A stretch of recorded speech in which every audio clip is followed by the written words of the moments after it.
আসসালামাইকুম দর্শক, এইখানে হাজার হাজার মানুষ নামাজ পড়ছে।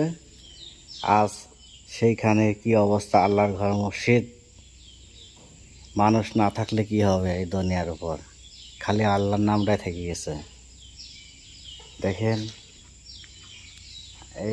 এইখানে আল্লাহর ঘর মসজিদে একটা সাপ পাওয়া গেছে। ওই যে সাপটা দেখতেছি, এটা খুব ভয়ঙ্কর একটা বিষাক্ত সাপ। যাই হোক, আমরা কাছে যাই একটু দেখানোর চেষ্টা করি। এই যে সাপটা যাচ্ছে, ওই দেখেন, ওই যে সাপটা যাচ্ছে।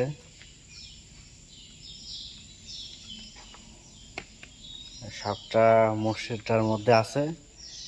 ও ও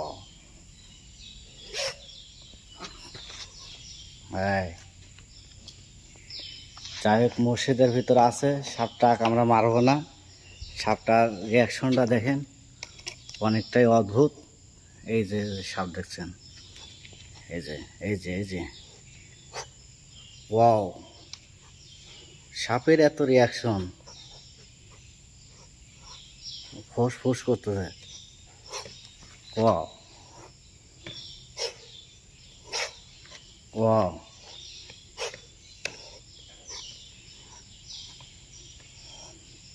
এটা ওয়াও, দেখেন সাপটা বলে উপরে এর রিয়াকশনটা অন্যরকম। ওয়াও, বাবা রে বাবা, বাবা,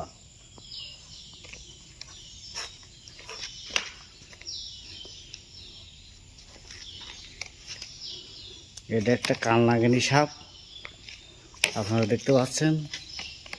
এটা মসজিদের ভিতরে, বিধায়ীকে আমি আঘাত করতেছি না।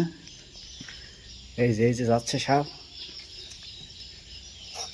ও, ছোট হলে পরে এর গর্জনটা অনেক বড়, দেখছেন গাইস। হ্যাঁ,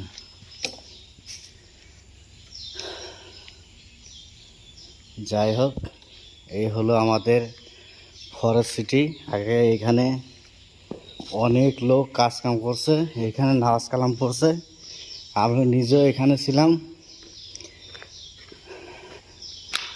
আসলে এই দুনিয়ার উপর যদি মানুষ না থাকে, তাহলে কোনো জিনিসেরই মূল্য থাকবে না।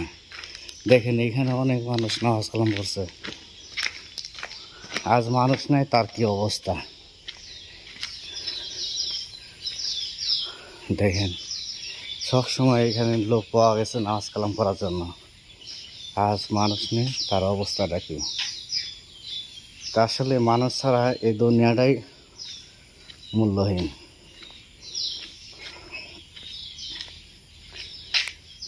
যাই হোক, এটা হচ্ছে ফরেস্ট সিটি তানজিন কোপ্পান। এইখানে অনেকেই চেনেন, মালয়েশিয়ার বড় প্রজেক্ট চালু হয়েছিল এখানে 2014 সন থেকেই।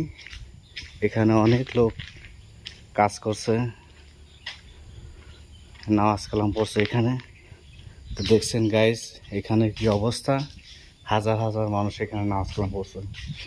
আজ লোক নেই, মসজিদের কি অবস্থা।